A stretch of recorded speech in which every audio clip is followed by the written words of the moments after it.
Hello everyone, I'm Malcolm from A1 Australia PTE IELTS and NATI coaching, Australia's #1 institute and #1 choice for PTE IELTS and NATI training. We also provide help with the professional year program. So in case if you're looking for a quick admission process and if you already don't know it, there are very few spots and seats left for the December professional intake everywhere across Australia. So if you need assistance with that, please contact us on our website, or you can also call us on 0466 46603, 0466 46609. Now I'll cut the chase and get to the point. The main aim of today's live session is to do with PTE. As many of you would already know about me, my name is Malcolm and I've trained close to 30,000 students for PTE and IELTS and NATI in the last around 6 to 7 years, to say the least. And unofficially I've helped even more students, reached out to hundreds of thousands of students worldwide with the help of our YouTube channel and other videos as well. The main thing is that a lot of students have been getting their invitations for the 189 visa offshore, and especially those of you who are in Australia have been getting their invitation for the 190 visa and the 491 visa, which could be either state sponsored or of different sorts. So that means that this is as good an opportunity as any other to clear your PT and get done with it, right? For most of you who would already know, if you get 65 each in your PTE, you get 10 points towards your Australian permanent residency, and if you get 79 each, which means a score of 79 out of 19, all the 4 sections of PTE, you get 20 points towards your permanent residency, right? So nothing could be better. This is a great time to get it done with, and definitely we being experts can help you get that score. So I'll be covering a lot of things in the live session today, and feel free to ask me any questions that you have. Any type of questions you have, just ask me, comment, and I'll be more than glad to help you out with the answers. Now coming to the main things which matter first in PTE, and one of the most important things is the positioning of the mic. So I do have an actual PT headset which is used by PT, and if you just give me a second, I'm going to grab it for you.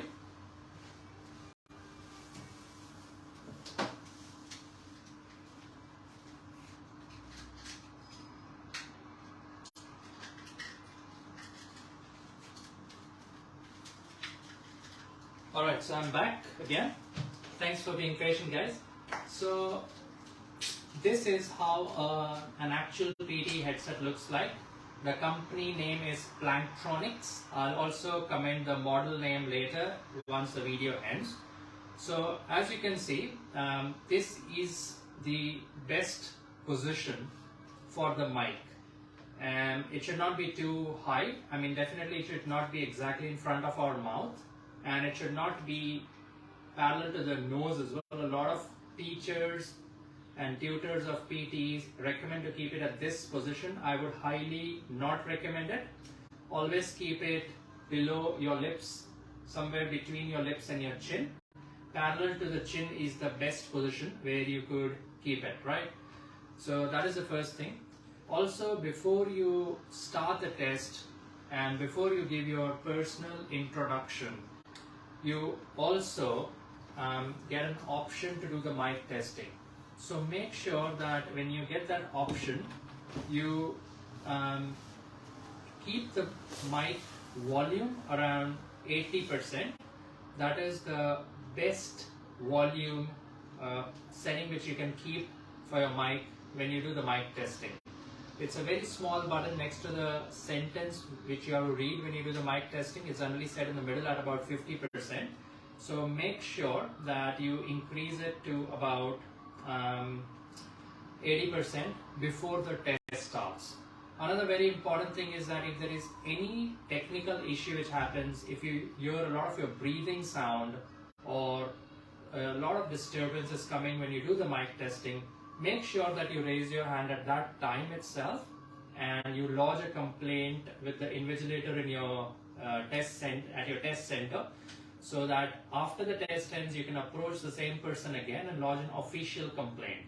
If it's an official complaint, there is a chance that PTE could offer you a free retest if it's a genuine issue like a technical issue or a lot of disturbance which affects your performance in the test. The other thing is, earlier, sometime back, you could reschedule your test for free.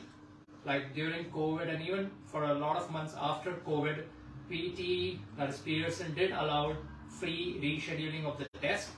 But recently, since the last 1 or 2 months, they have completely stopped it. So better do proper planning. If there is any confusion regarding the test date or a holiday, don't book the test on that day or date. Just make sure you plan it in advance and book it properly, because you might not be able to reschedule it unless you have a genuine medical issue or some other issue which actually doesn't allow you to sit for the test. That's very important. The other very common question which a lot of students ask me is, Malcolm, which is the best test center in Australia, or let's say which is the best test center in Melbourne, Sydney, etc., etc., etc. So I'm just going to list out the best test centers which I think are good.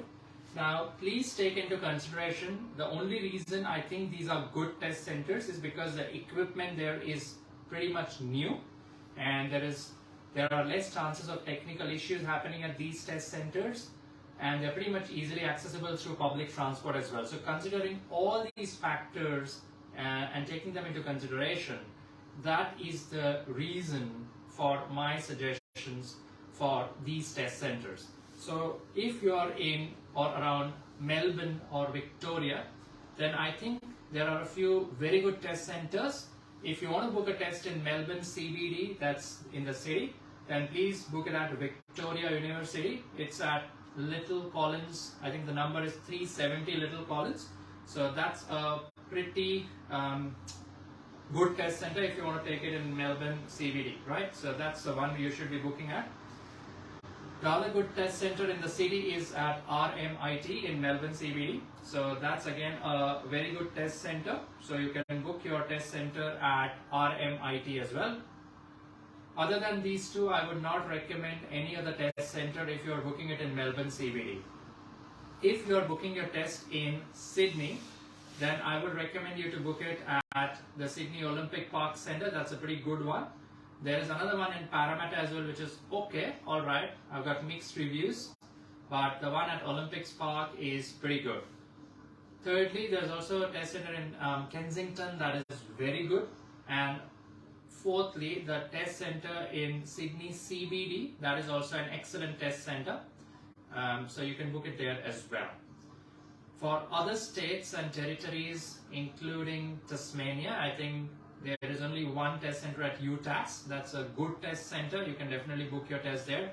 Same applies to Canberra as well. You can book the test at the test center, the official Pearson test center in Canberra.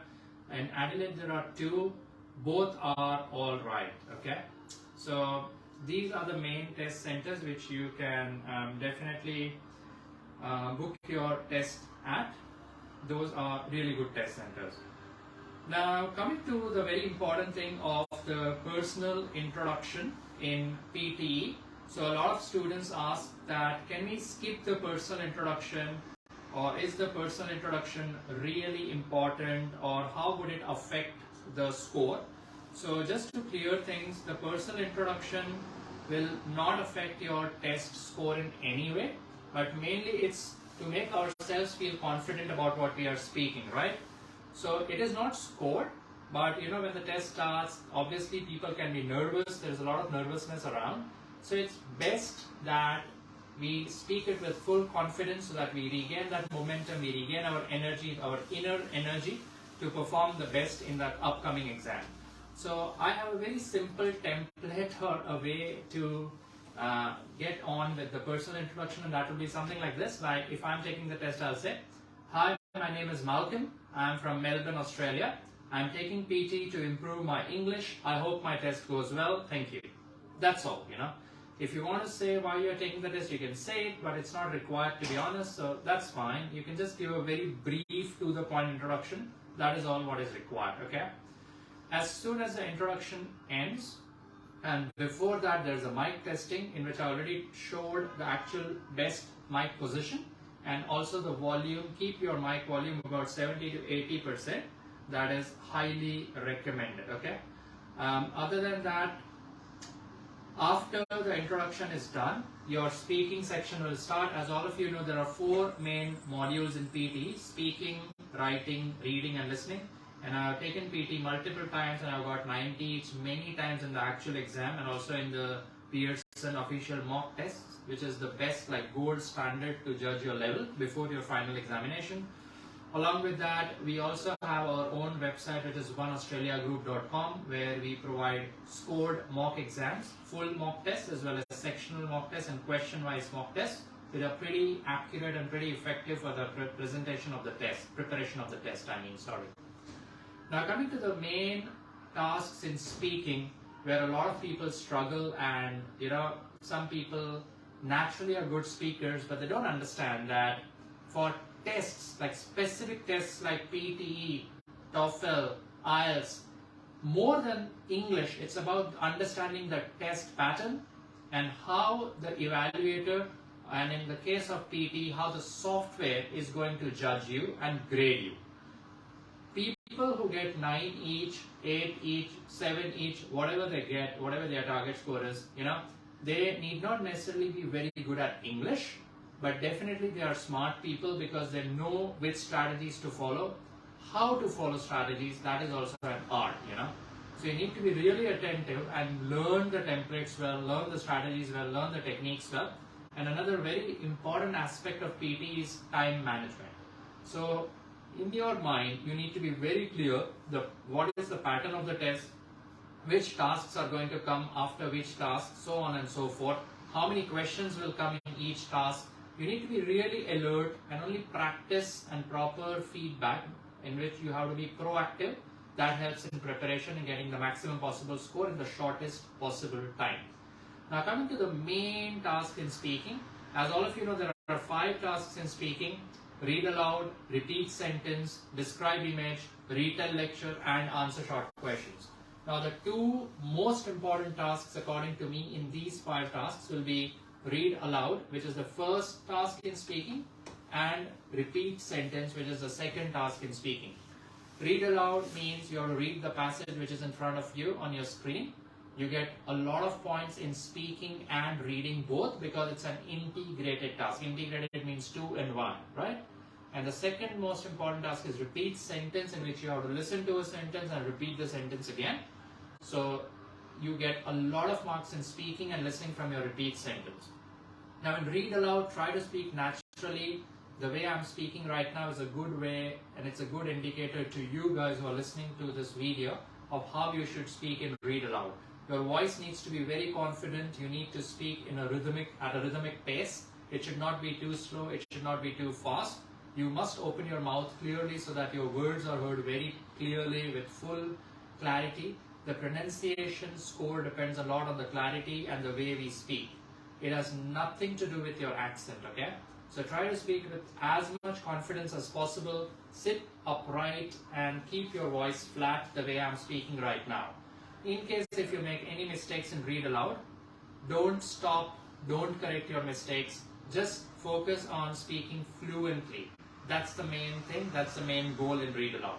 In case if you're not sure about the pronunciation of a particular word, then maybe instead of skipping the word, you can just try to mimic the sound of the word and keep on focusing on the fluency. Don't mess up your fluency. That is the most important thing in read aloud, okay?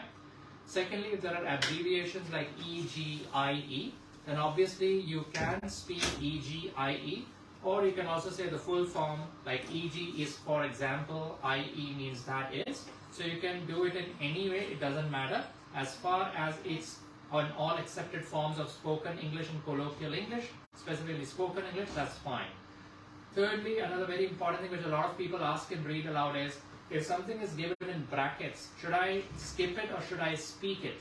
So definitely whatever is in the passage on your screen, you must speak that. You cannot skip anything, right? You have to speak each and every word, whatever is given in brackets also, naturally as you would in your day-to-day life. Now, other important thing is, before the beep time, I mean before your answer would be recorded and read aloud, you get about 30 seconds approximately, give and take 5 seconds here and there, plus minus. In that time before the beep, try to read aloud the passage. Don't prepare it in your mind. Don't prepare it in your head, okay? Try to speak it aloud so that you can hear your own words, you can hear your own voice. That way at least you know which tasks are the ones in which you are making mistakes. And here, I've got a very dear friend who has asked a question in the comments. Hi Manu, thanks for tuning into the live video. So Manu is asking, hi Malcolm, can you please give clarity on one sentence or the one line strategy in read aloud? Does it work? Okay, very good question, very pertinent and to the point. I'll also try to give a to the point answer. In one word, the answer is no, it doesn't work. Now I'll explain the logic why it doesn't work. For every question read aloud, you get 5 points contributing towards your content score. Okay, that mainly goes towards your reading score and also some of it goes to speaking. Now let's say there are 3 sentences in read aloud in the paragraph on your screen, and let's say you read only one sentence, which means you get only 1 out of 3 points in your content, right? So 1 out of 5 is technically 1.66 points out of 5 points towards your content, which could have gone. But now you get only 1/3 because you read only one sentence out of 3 sentences. So if your target score is just like 45 or 50 in speaking, and if you're lucky in the selection of the sentence which you do in read aloud, because luck can also play a huge role in one line strategy in read aloud, then maybe you'll get a decent score. Now the other thing which we need to understand is, even if you read just one sentence in your read aloud, the speaking score will still, or can, I will not say will, but I will say can still be 90 out of 90, because your fluency can be pretty good with just that one sentence, right? So fluency and pronunciation mainly contribute towards the speaking score, content goes towards the reading score, as we all should know by now. So be careful. Read aloud one line strategy is like a double-sided sword, double-edged sword, that's what I meant, sorry. So be careful if you use it. If you're lucky, you can get a decent score. But you know how lucky we are at the most important times of our lives, right? Luck is not always going to favor us. So instead of using a one-line strategy, just read the whole passage. That is what I will always recommend. I'll also share 1 or 2 good examples with you of people who use the one-line strategy and still got away getting 79 plus in reading and 90 in speaking, So my own students used it. They were lucky enough to get 79 in reading.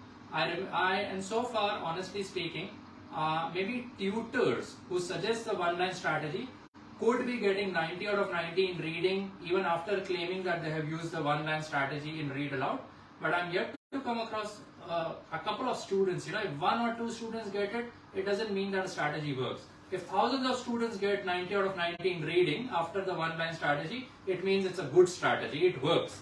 But I'm yet to come across, forget thousands, maybe even 10 students I don't know who got 90 in reading. Which means, don't use it honestly friends, just avoid it. Now coming to the second thing, which is repeat sentence. Repeat sentence is a task where a lot of students struggle. Now why we struggle in repeat sentence, we have to understand. See, if you want to solve any problem, try to figure out why is the problem happening.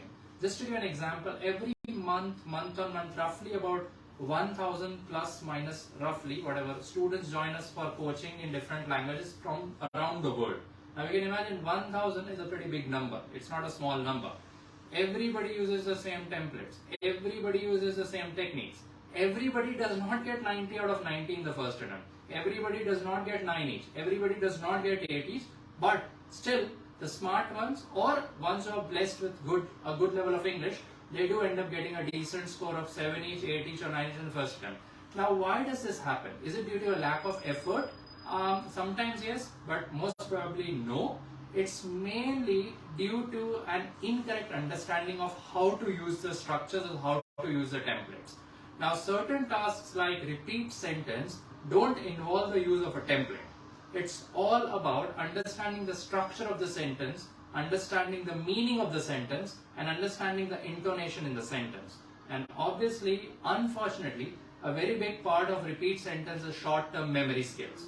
So if I have good short-term memory skills, I can really perform well. If I don't, then obviously I'm going to struggle in the lengthy sentences. But friends, there is nothing to worry about it. For every problem, generally there is a solution. And for repeat sentence, the solution is consistent practice.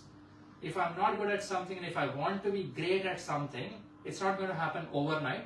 But with a smart systematic plan and dedicated approach, it can and it will happen. That is the belief with which we have to start. Secondly, initially you can start, just remembering the chunks of the sentence. For example, let me give an example, very simple one. Okay, I always like to give this example of a very lengthy repeat sentence. I know the solution to the problem, but I don't want to help you because I don't like you. Now this sentence was almost 18 to 20 words. I'll repeat it again. I know the solution to the problem, but I don't want to tell you because I don't like you. It's really hard to remember, what to do. So what you can do in such sentences is, at least the part which you remember, you try to speak with full confidence, with full fluency and with full clarity. The main thing is clarity. You should not be too fast that you eat away the words, You have to be clear with your pronunciation. So you can start like this, I want to help you, or whatever the sentence, even I forgot now, but something like that you can start.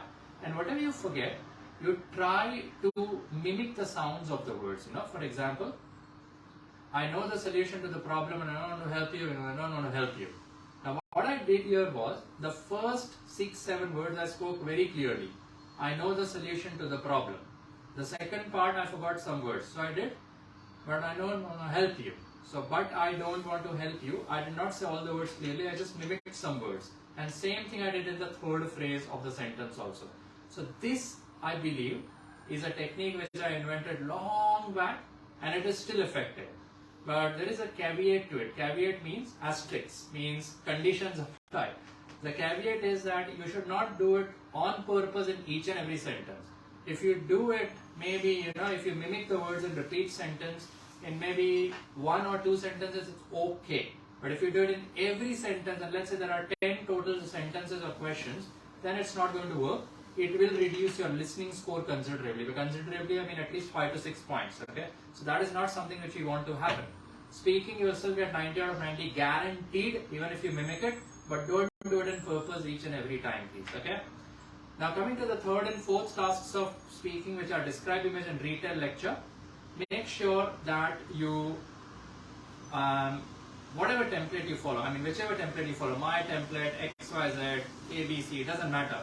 Make sure that you know how to use the template correctly.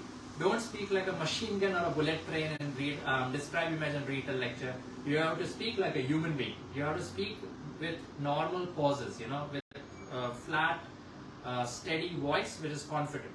Another tip which I can give for describe image is, a lot of people think that in describe image you have to speak for 40 seconds because the blue bar keeps on moving for 40 seconds. No, it's not required at all. I would recommend to finish your answer in approximately 25-ish seconds. 25 to maximum 30. 25 seconds is still good enough, I think. And retell lecture, maybe you can finish it in 30 to 35 seconds. 30 seconds should be good for retell lecture. Just because you can speak for 40 seconds doesn't mean that you must speak for 40 full seconds. So in short, keep it simple, keep it short, like KISS, K-I-S-S, keep it simple and short. That is the strategy you want to follow, in describe, image, and retell lecture. We got one more question, and the question is, hi, should we use accents in the exam to get good marks? Honestly, the answer is no. There is no need to use any accents. Speak in a natural flow, in your natural accent, that is the best. Yes, if you have a very strong accent, let's say you are from, I don't know to name regions, but as we all know, we are all non-native speakers, including myself. I'm from India, and I'm not an Aussie by birth. Even my name is like British, but I'm not Aussie by birth. So try to speak without an accent. The best way to speak is being accent free, means there is no accent at all, right? So if you are from a place, let's say you're from a rural town in Sri Lanka or India, etc., and you have a very strong accent, try to neutralize the accent by speaking softly and smoothly. Like, I'll give an example. Try to speak like this in all tasks of speaking, okay? Like, Hi, my name is Malcolm. I'm from Australia. I'm a PTE tutor. I've been teaching PTE since the last 10 years. I love teaching and I love watching movies as well. In my free time, I also talk to students and help out angels and people who need some help with their daily tasks. So try to speak like this in a flat voice, steady voice, fluently, not too fast, not too slow. Don't do especially in repeat sentence, don't pause, don't think. Even in describe image, when you're reading those numbers on the screen or those words which are big, if you're not sure, just leave those words in describe image. Similarly, in retell lecture, try to be very neat and clean with the words which you note, because it could happen that sometimes you don't understand your own handwriting, So that's a shame. You will lose marks because you can't read your own words, You don't want that to happen. So guys, please practice taking notes on a plastic sheet and a marker pen, because that is what you get in the real exam also. So practice the way it should be in the real exam. Now coming to the 5th task of speaking, which is answer short questions. There's also a misconception around answer short questions, and that is that answer short questions is a task where it doesn't matter that much. You don't need to worry too much about it. So guys, again, there is conditions apply with this task also. Answer short questions can be a real game changer for your listening score, okay? For speaking, it may not matter that much, but if you are serious about getting 65 or 79 plus in your listening, don't take answer short questions lightly. Make sure that you go through our latest prediction file, which is available on our website, and also through the questions which are on our portal, so that you know the latest answers. Because this is a task which can check our common sense, our general awareness of things, and sometimes can also test our general knowledge. Now coming to the writing section. The writing is frankly the easiest section in PTE. In IELTS, it's one of the most difficult sections, but in PTE it's pretty easy, pretty straightforward. The reason why it's easy in PTE because it's a software which will grade us in writing. So we need not have an excellent command over vocabulary.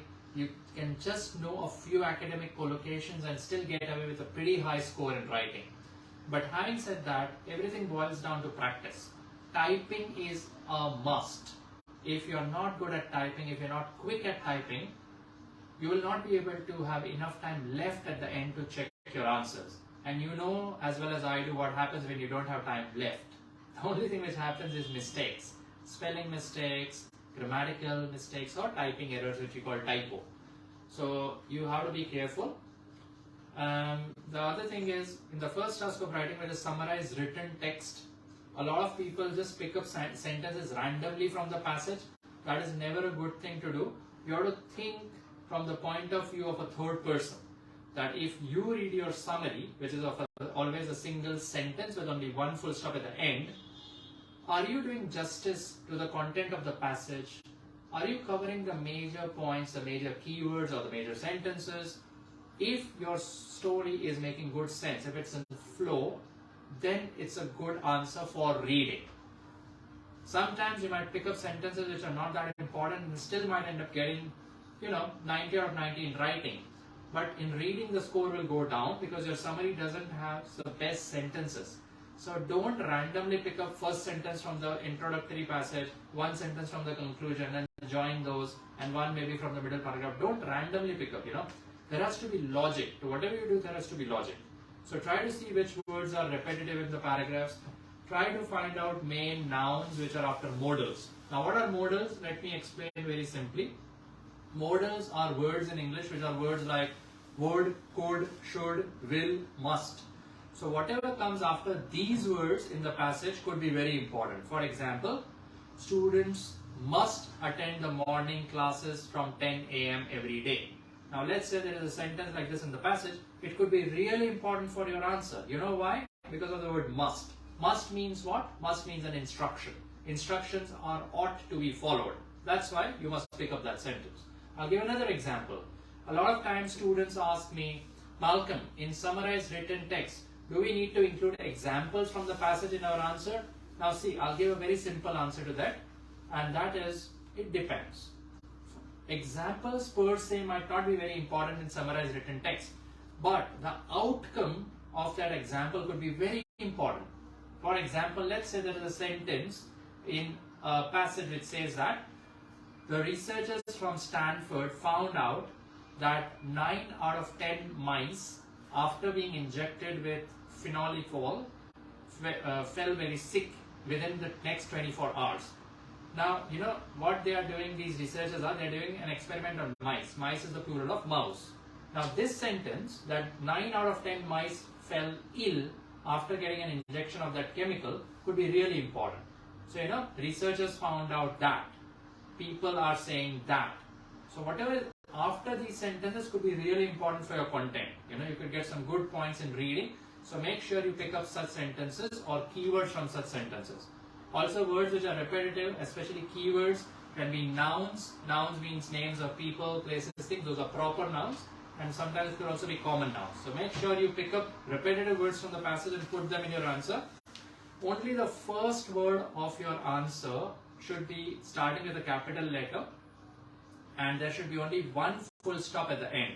Some of the major mistakes which people make in summarized written text is that they put a word which has a dot in the answer. For example, let's say there is a word Dr. Smith, which is like Dr. Smith.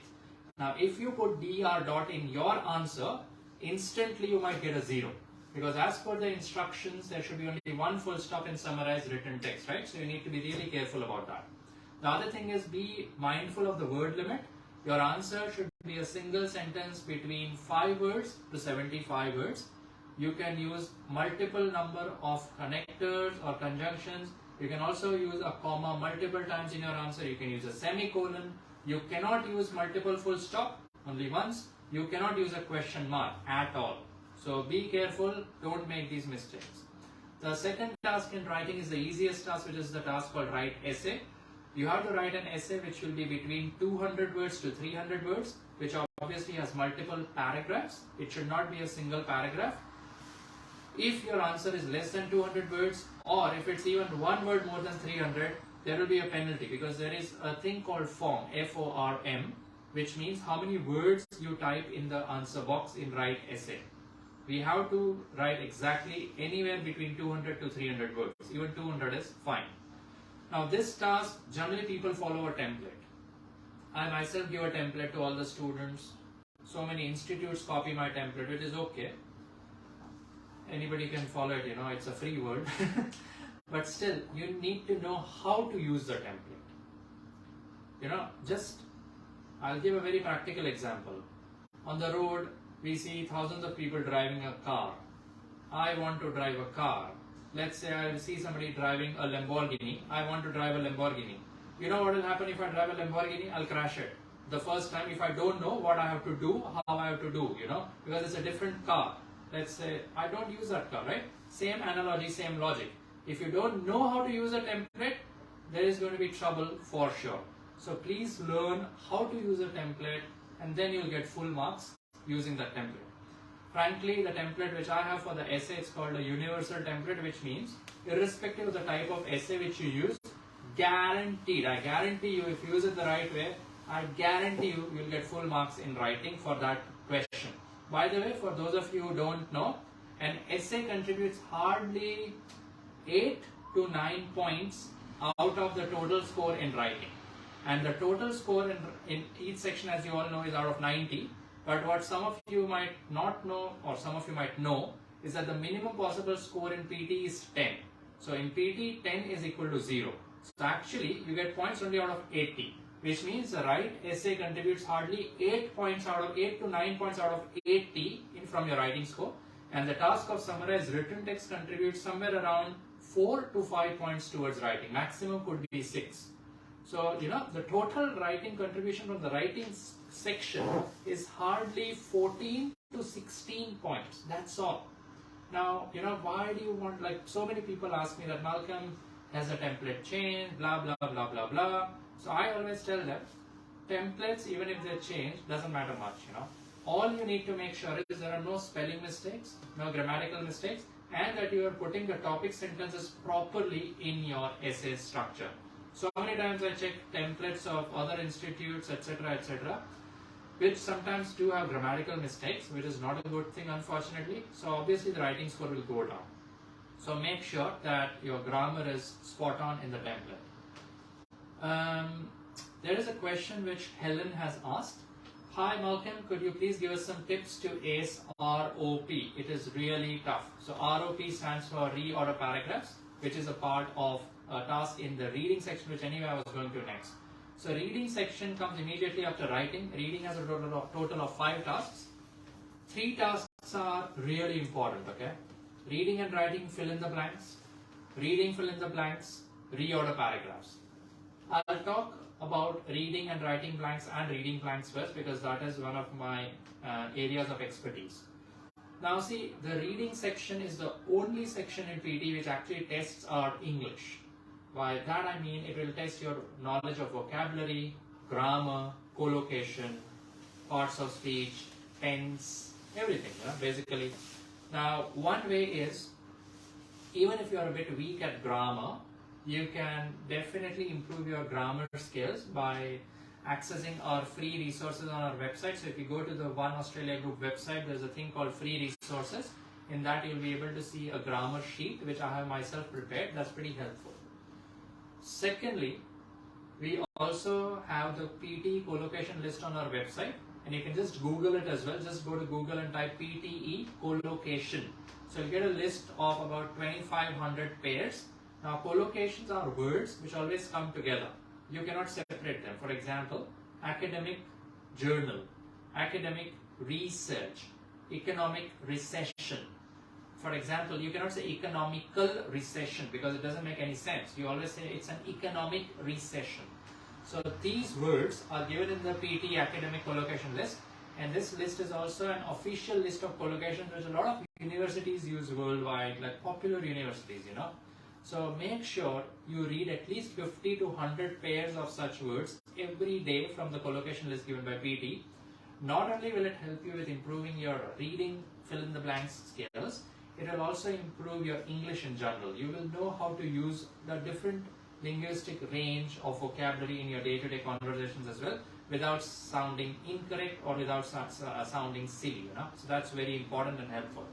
The other thing is, simple rules of grammar can be really effective. For example, after words like is, was, are, were, am, these are called helping verbs or auxiliary verbs.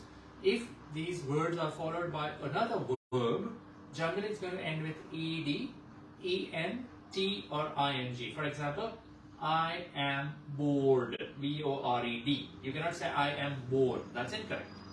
I'll explain another rule. After prepositions, preposition is a part of speech which shows a position. The word itself says, right? Preposition, preposition. So words like in, on, off, for, over, under, by. These are called prepositions, Now, if you have a verb after words like in, on, off, for, by, generally the word will be in the continuous form. Like for studying. I'm going to his house for studying, ing. You cannot say for study. I mean, it doesn't sound right, okay?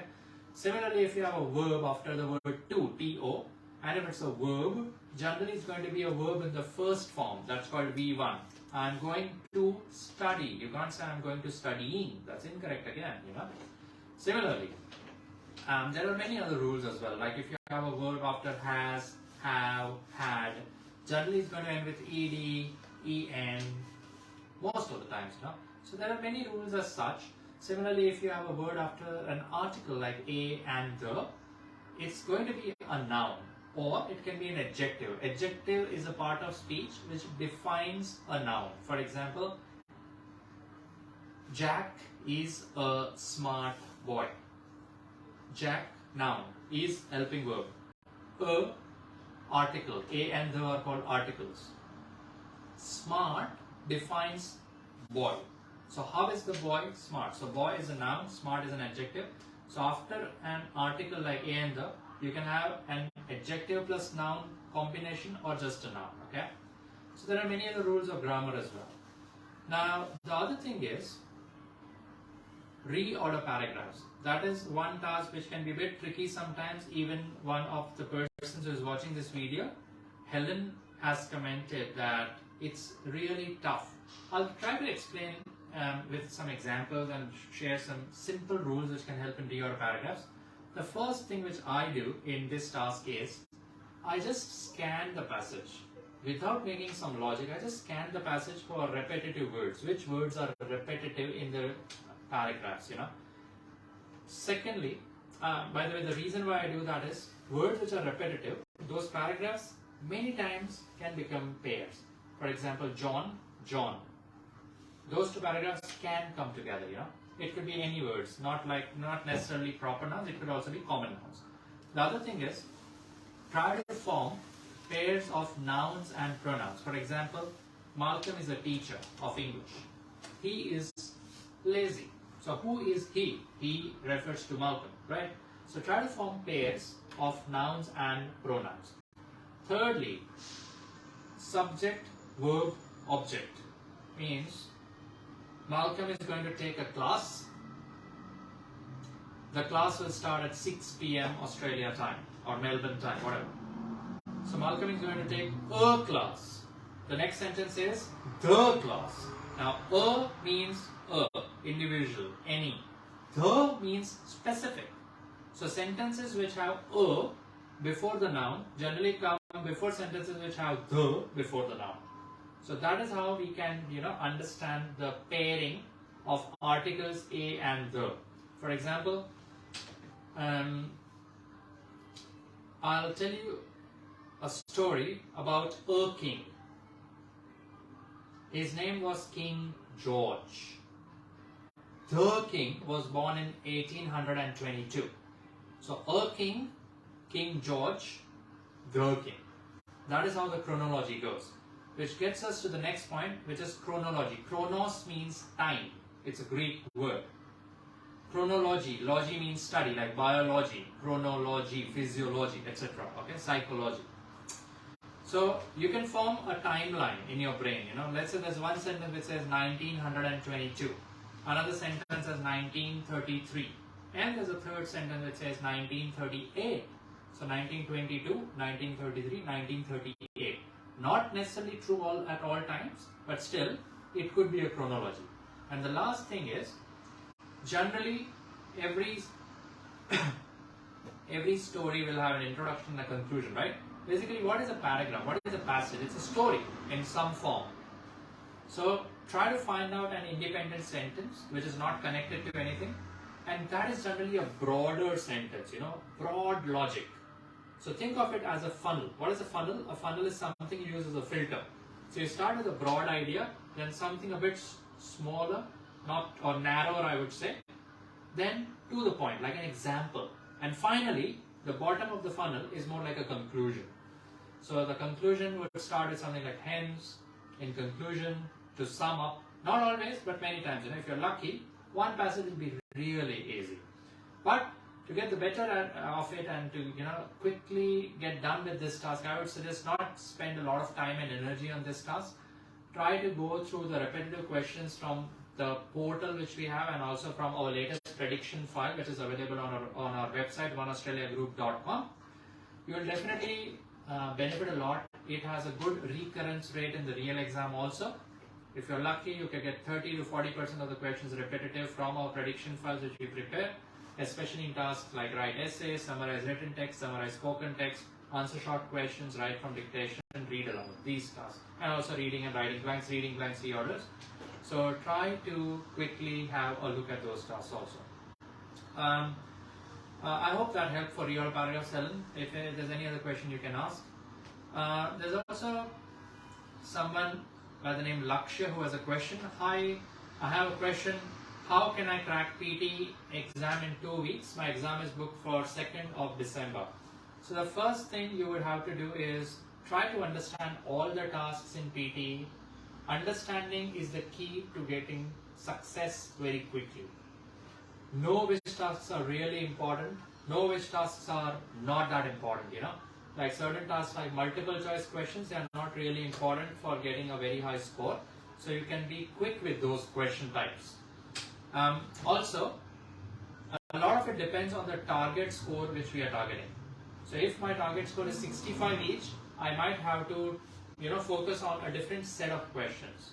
which includes maybe just 6 main tasks or 7 or 8 main tasks. If my target score is 79 each, then obviously my horizon is going to expand. I need to focus on maybe 12 important tasks. Yeah. So that is how we need to devise a strategy.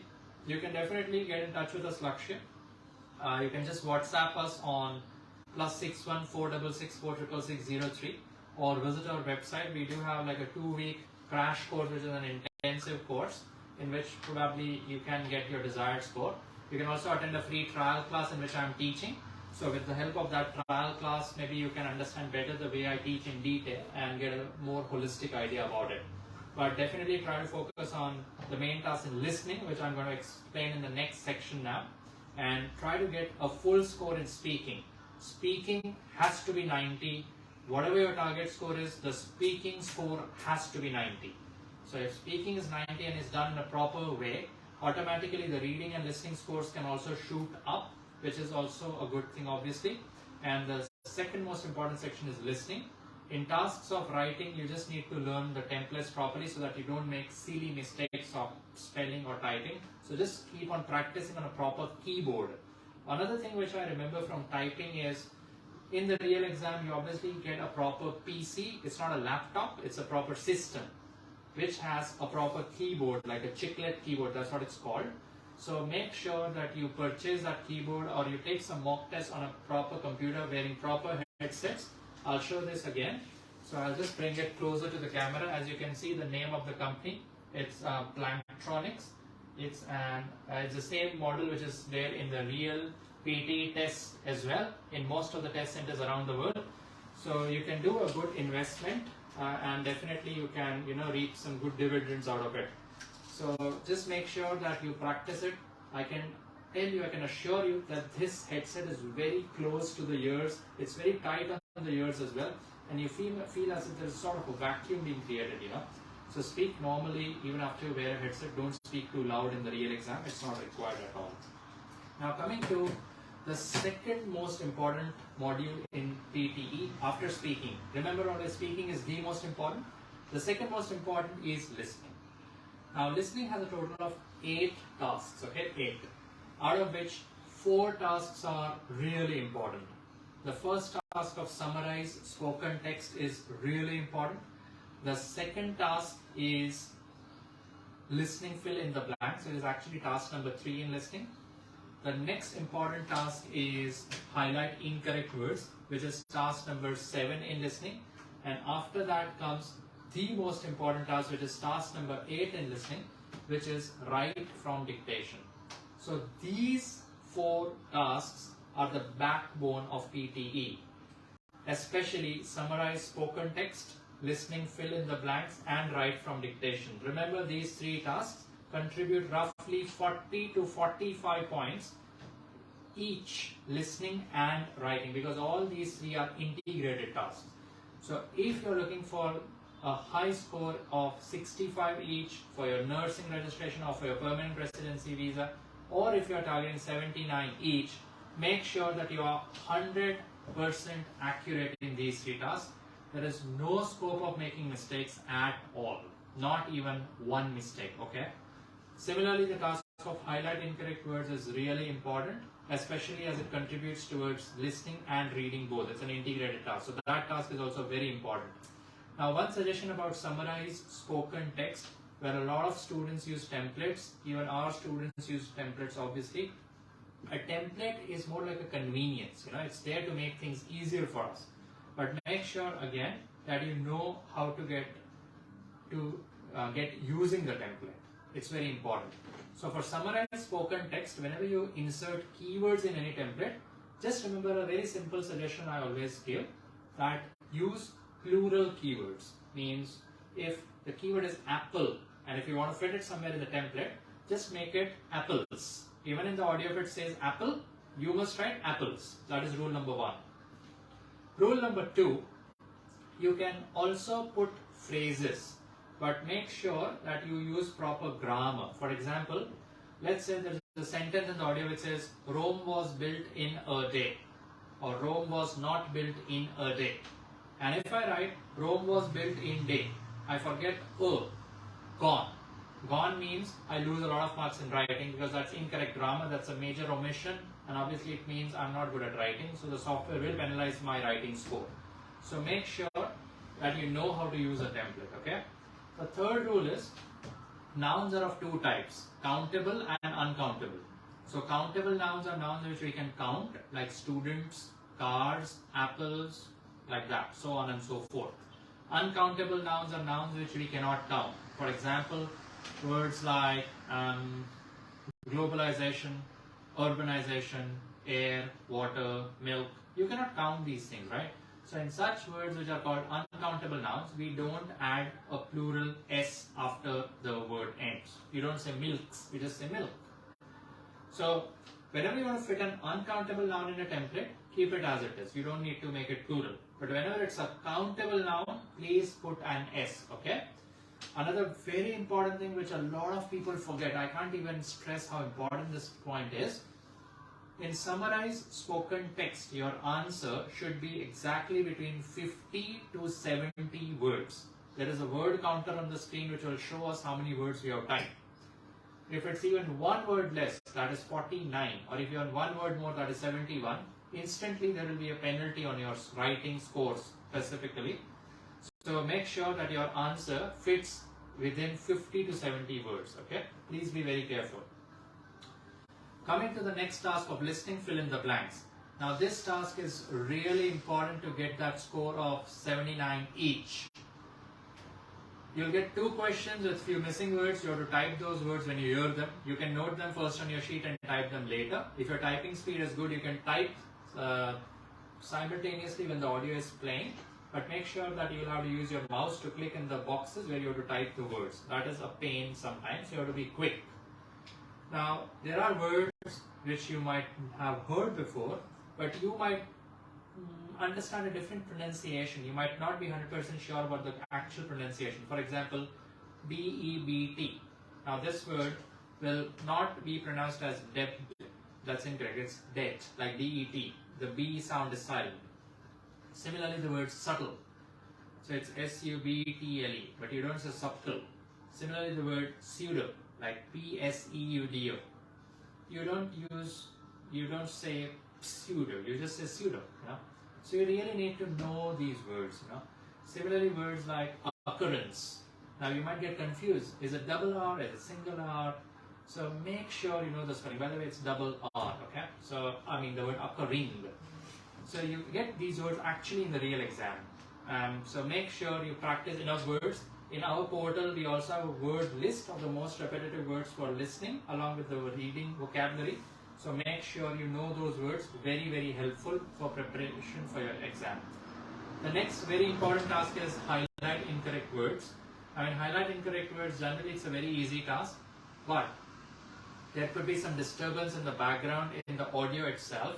So you really need to know which word to click, and I would suggest you to move your mouse along with the audio so that you are fully focused. And there, as I mentioned, I'm repeating again, there could be some disturbance in the audio, purposely, like some music is going on or anything could be going on to distract your attention. So make sure that as soon as you hear something different, you click. But also please know that major incorrect words will be like proper words. You won't get mistakes like a and the or is, was. In such words there will be no mistakes. In actual words which don't match, you know, like the word could be wiggle and it says wriggle. So that's a word which you have to click instantly because it doesn't match with what you see on your screen. That's why it's called highlight the incorrect word. It's an integrated task, very important for listening and reading scores. Now coming to the last and final task of PT, which is write from dictation. So this task is more like the trump card, you know, it's like the joker in the pack. It is the most important task for the listening and writing task. Equivalent in its importance to repeat sentence, it is in speaking. So repeat sentence and speaking gives marks to speaking and listening. Write from dictation gives marks to listening and writing. Generally we get 3 questions or 4 questions sometimes. Maximum could be 5, minimum is generally 2 or 3. Most likely 3 is the minimum. So you have to repeat and type exactly the same sentence as you hear it. Remember, the sentence will start with a capital initial and you'll put a full stop at the end of every answer. Now here again there is a there's a misconception that if you're not sure, then you can add extra words in the sentence. So let's say I'm not sure whether the sentence has a or the, I should write both a and the. I would highly recommend not doing that, because that will unnecessarily confuse the software, So, all those PTE gurus or tutors, I respect them. They're doing a fantastic job. But when they say that they have tried something in the exam, for example, something like a read aloud one-line strategy, or adding extra words in the right from dictation answer, and they have still got 90 out of 90, it is not because they have used this strategy they have got 90. I would say it is despite using the strategy they have got 90. So you understand the difference between because and despite, which means maybe everything else that it was correct, and that is why the software did not penalize that extra word in right from dictation. So I would humbly request you, please don't write extra words in right from dictation. Write any one word which you are confident about.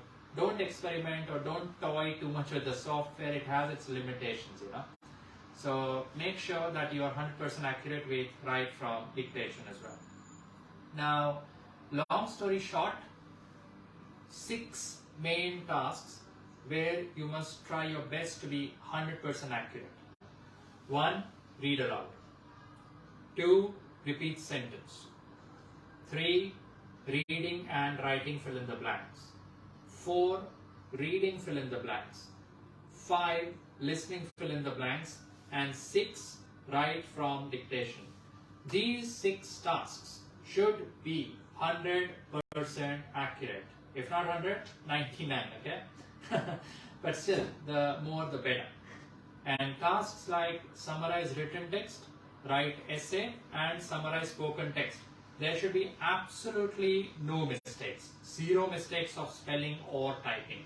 And again, I'm requesting all of you, please know how to use the keywords properly. And the templates, especially summarize spoken text. Without knowing the templates and without knowing how to use the template, it's going to be a problem. Alright? So guys, I think that was all for today's class. Today's session. Thank you so much for joining me with this in this live session on Facebook. And if there is any inquiry or if you still have questions, you want some clarification, you can definitely call us on 0466 4660603, 0466 4660609. We provide online coaching for PTE, IELTS and NATI across the world. And we also provide face-to-face PTE coaching in Melbourne, Victoria, Australia. So we also are ready to help you out with IELTS and also with your NATI preparation. We provide coaching which is online for NATI in 6 languages, which include Hindi, Punjabi, Gujarati, Telugu, Malayalam and Sinhalese. You can also attend a free trial class for all these courses. It's free. If you like it, you join. If you don't like, it's fine. But most likely you'll like what I do in the trial classes. Alright? So thank you so much, guys. I'm Malcolm. Please follow us on YouTube as well. We have a channel by the name A1 Australia Education Group. And so same name on Instagram and Facebook page as well. And we also have a TikTok now. So make sure you follow us on TikTok for some really funny videos. Thanks guys. I'll see you soon. Be safe. Have a good evening. Thank you.